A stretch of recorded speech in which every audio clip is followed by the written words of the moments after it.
आज आम एक एपरी विषय उपर चर्चा करने जाऊँ जहाँ अत्यंत गभीर एवं आकर्षणीय ताहा हेउछि प्रेम आनंद एवं भक्तिर सर्वोच्च देवी श्री राधांकर आध्यात्मिक एवं ब्रह्मांडीय क्रमविकास। टिके भावन्तु तो प्राचीन साहित्यर गोटे साधारण चरित्रु आरंभ करी ब्रह्मांडर सर्वोच्च आनंददायिनी देवी हेबा पर्यंत तांकर एही यात्रा प्रकृति रे केते अविश्वसनीय।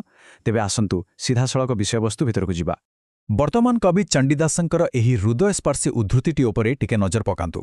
इतिहासर गभीरताकू जिबा पूर्वरु एहा देखिबा प्रकृतिरे आकर्षणीय जे राधांक प्रेम किपरि समस्त सामाजिक नियम एवं जातिगत भेदभावर बहु ऊर्ध्वरे थिला। कथारे अछि ना, प्रकृत प्रेम निजर नियम निजे तैयारी करे। आउ एही कथाटी राधांक भक्तिर सेही विद्रोही एवं उच्चकोटीर स्वरूपकू खूब सुंदर भावरे दर्शाउछि। अच्छा, आमर एही आलोचना को आमे मुख्यतः पांचोटी भागरे बांटिछु।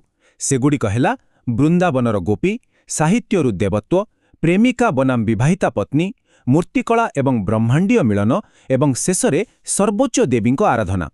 एही रूपरेखा आमर पूरा यात्रा को सहज करिवो। तेबे आमे आरंभ करूछु प्रथम विभागरु बृंदावनर गोपी। चलंतु जणे साधारण गोपी भावरे तांकर यात्रारु ही आरंभ करिबा, जहाकी तांकर एते बड़ आध्यात्मिक यात्रार मूलदुआ। एही तीनोटी मुख्य पर्याय राधांक जीवनर कहानी को खूब सुंदर भावरे वर्णना करुछि। प्रथमे यमुना नदी रे एक भासमान सुवर्ण पद्म उपरे तांकर सेही चमत्कार आविर्भाव, तापरे वृंदावनरे श्रीकृष्ण एवं अन्य साथीमानक सह बीतिथिबा तांकर अपूर्व यौवन एवं शेषरे गोलोकरे श्रीकृष्णଙ୍କ सहित तांकर चिरंतन ब्रह्मांडीय मिलन। माने गोटिए सुवर्ण तद्मरु आरंभ होइथिबा एही यात्रा किपरि एक विशाल ब्रह्मांडीय मिलनरे परिणत हेला ताहा प्रकृतरे अद्भुत। वर्तमान तांकर एही पृथ्वीर दिनगुड़िकु संपूर्ण रूपे बुझिबा पई आमकु अष्टसखींक विषयरे जानिबाकु पड़िबो। एही 8 जण हेउछंती राधांकर अति अंतरंग बांधवी, जेउमाने सीधासळक दिव्य लोकरु पृथ्वीकु आसीथिले। एही दिव्य सखी माने राधा एवं कृष्णंकर प्रत्येकटी किंबदंती लीलारे साथी थिले। सेमानंक बिना बृंदावनर कहानी संपूर्ण अधूरा। आसंतु आमर परवर्ती विभागकु जिबा, साहित्यरु देवत्व। एठारे आमे देखिबा किपरि एही साधारण कहानी एक विशाल साहित्यिक रूप नहीं तांकु देवत्व प्रदान कला।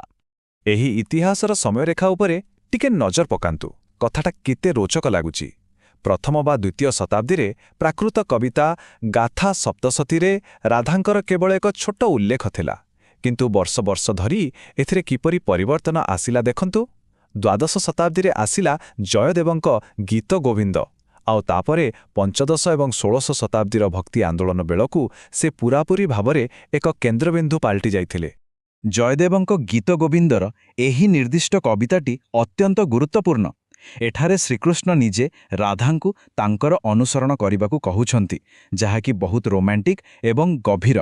आउ सबुठार बड़ कथा हैला एही रचनाटी ही संस्कृत साहित्यरे राधांकु चिरदिन पाई सर्वोच्च प्रेमिका भावरे प्रतिष्ठित करि देइथिला। एहा थिला एक बड़ मोड। आउ एठारे सबुठारु आकर्षणीय कथाटी हेउछि गवेषक मानकर मत, सेमाने राधांक कहानी को केवल एक साधारण गल्प नुहे बरं मानव आत्मार एक सार्वजनीन रूपक भावरे विश्लेषण करती। माने सामाजिक आशा आकांक्षार चाप एवं प्रकृत दिव्य मुक्ति पाई आम भितर थिबा आकुलता एसबर प्रतीक होउछंती राधा। जणे साधारण गोपीरु एक विश्वस्तरीय दार्शनिक प्रतीक पर्यंत एही यात्रा वास्तवर अद्भुत। वर्तमान आमे आसिछु तृतीय विभागकु, प्रेमिका बनाम विवाहिता पत्नी। यह एक अत्यंत चित्ताकर्षक दार्शनिक छक, जोठरे आमे तांकर एही द्वैत स्थिति उपरे चर्चा करिबा। एही तुलनाटीको टिके ध्यानर सह देखंतु। गोटिए पटे अछि परकिया रस, जहा हेउछि एक सीमाहीन विद्रोही एवं निस्वार्थपर प्रेम जहा समाजर कोनोसी भी नियमको खातिर करे नाही। आउ एहाको ही भक्तिर सबुठारो शुद्ध रूप बोली धरा जाए। अन्य पक्षरे रहिछि स्वकीया रस, माने विवाहर बंधनरे आबद्ध एक वैध सामाजिक संपर्क। एहा प्रकृतरे सबुकिछि त्याग करिदोथिबा प्रेम एवं सामाजिक धर्मरे बंधा थिला प्रेम मध्यरे थिबा एक विशाल दार्शनिक पार्थक्यको दर्शाउछि। अच्छा, आसंतु एही तालिकाटीकु टिके बुझिबा। विभिन्न वैष्णव संप्रदाय राधांक भूमिकाकू केमिति भिन्न भिन्न दृष्टिकोणरू देखंती ताहा एठारे स्पष्ट। गौड़ीय वैष्णव एवं निम्बार्क परंपरा तांकु गोटिए उच्च स्तରରେ पूजा करुथिबा बेले राधावल्लभ संप्रदायर कथा पूरा अलगा। सेमाने शक्तिर समीकरणकू संपूर्ण ओलटाई दियंती। सेठारे राधांकू श्रीकृष्णଙ୍କ ଠାରୁ भी ऊर्ध्वरे रखी सर्वोच्च सत्ता भावरे आराधना करा जाए। ଦେଖିଲେ ତ ଅଲଗା ଅଲଗା ପରମ୍ପରାରେ ବିଶ୍ୱାସର କିପରି ଭିନ୍ନ ଭିନ୍ନ ରୂପ ରହିଛି। ଏବେ ଆମେ ପହଞ୍ଚିଲୁ ଚତୁର୍ଥ ବିଭାଗରେ ମୂର୍ତ୍ତିକଳା ଏବଂ ବ୍ରହ୍ମାଣ୍ଡୀୟ ମିଳନ। ଚାଲନ୍ତୁ ଦେଖିବା କଳା ଏବଂ ପ୍ରତୀକ ମାଧ୍ୟମରେ ଏହି ଗଭୀର ଧାରଣାଗୁଡ଼ିକୁ କିପରି ବର୍ଣ୍ଣନା କରାଯାଇଛି। କ୍ଲାସିକାଲ ଚିତ୍ରକଳାରେ ଆମେ ନିଶ୍ଚୟ ଲକ୍ଷ୍ୟ କରିଥିବା ଯେ ରାଧାଙ୍କ ଶରୀରର ରଙ୍ଗକୁ ତରଳ ସୁବର୍ଣ୍ଣ ପରି ଦର୍ଶାଯାଏ ଏବଂ ସେ ଏକ ସୁବର୍ଣ୍ଣ ପଦ୍ମ ଉପରେ ବିରାଜମାନ ଥାଆନ୍ତି। କିନ୍ତୁ ଜାଣିଛନ୍ତି କି ଏହା କେବଳ ସୌନ୍ଦର୍ଯ୍ୟ ପାଇଁ ନୁହେଁ, ଏହା ହେଉଛି ତାଙ୍କର ଶୁଦ୍ଧ ଅନ୍ତର୍ନିହିତ ତେଜ ଏବଂ ଆଧ୍ୟାତ୍ମିକ ଜ୍ଞାନର ସବୁଠାରୁ ବଡ଼ ପ୍ରତୀକ। ଏହି ସୁବର୍ଣ୍ଣ ପଦ୍ମ ପ୍ରକୃତରେ ସେହି ପବିତ୍ରତାକୁ ବୁଝାଏ ଯେଉଁଠାରୁ ବ୍ରହ୍ମାଣ୍ଡୀୟ ଚେତନାର ବିକାଶ ହୁଏ। ଏବେ ଏହି ଅର୍ଦ୍ଧନାରୀ ରୂପ କଥା ଟିକେ ଭାବନ୍ତୁ। ଏହି ମୂର୍ତ୍ତିକଳାରେ ଶରୀରର ଅଧା ଅଂଶ ରାଧା ଏବଂ ଅନ୍ୟ ଅଧା ଅଂଶ ହେଉଛନ୍ତି କୃଷ୍ଣ। ମନ୍ଦିର କଳାରେ ଏହି ନିର୍ଦ୍ଦିଷ୍ଟ ରୂପଟି ସମ୍ପୂର୍ଣ୍ଣ ବ୍ରହ୍ମାଣ୍ଡୀୟ ପୂର୍ଣ୍ଣତାକୁ ଖୁବ୍ ସୁନ୍ଦର ଭାବେ ଉପସ୍ଥାପନ କରେ। ଏହାର ସିଧାସଳଖ ଅର୍ଥ ହେଉଛି ଯଦିଓ ସେମାନେ ଦୁଇଟି ଭିନ୍ନ ଶରୀରରେ ଅଛନ୍ତି, ତଥାପି ମୂଳତଃ ସେମାନେ ଏକ ଏବଂ ଅଭିନ୍ନ। ଏହି ସମ୍ପର୍କକୁ ଆହୁରି ସହଜରେ ବୁଝିବାକୁ ହେଲେ ଏହି ଉଦାହରଣଟି ଦେଖନ୍ତୁ। ଆମେ କେବେ କ୍ଷୀରକୁ ତାର ଧଳା ରଙ୍ଗରୁ କିମ୍ବା ମାଟିକୁ ତାର ନିଜସ୍ୱ ସୁଗନ୍ଧରୁ ଅଲଗା କରିପାରିବା କି? ବିଲକୁଲ ନୁହେଁ। ଠିକ୍ ସେହିପରି ଦାର୍ଶନିକ ସ୍ତରରେ ରାଧା ଏବଂ କୃଷ୍ଣ ପରସ୍ପରଠାରୁ ସମ୍ପୂର୍ଣ୍ଣ ଅବିଚ୍ଛେଦ୍ୟ ଅଟନ୍ତି। ସେମାନେ ଗୋଟିଏ ମୁଦ୍ରାର ଦୁଇଟି ପାର୍ଶ୍ୱ ପରି ସମ୍ପୂର୍ଣ୍ଣ ରୂପେ ଏକାକାର। ଆମର ଶେଷ ତଥା ପଞ୍ଚମ ବିଭାଗ ହେଉଛି ସର୍ବୋଚ୍ଚ ଦେବୀଙ୍କ ଆରାଧନା। ଏହି ବିଭାଗରେ ଆମେ ଆଧୁନିକ ଦର୍ଶନରେ ତାଙ୍କ ପ୍ରତି ଥିବା ଭକ୍ତିର ଚୂଡ଼ାନ୍ତ ଶିଖର ବିଷୟରେ ଜାଣିବା। ଆଚ୍ଛା, ଲାଦିନୀ ଶକ୍ତି, ଏହି ଶବ୍ଦଟି ହୁଏତ ଶୁଣିବାକୁ ମିଳିଥାଏ। ଏହା ହେଉଛି ଆନନ୍ଦ ଏବଂ ଉଲ୍ଲାସର ଆଭ୍ୟନ୍ତରୀଣ ଶକ୍ତିର ମୂର୍ତ୍ତିମନ୍ତ ରୂପ। ଏହାର ଅର୍ଥ ଅତ୍ୟନ୍ତ ଗଭୀର ଅଟେ।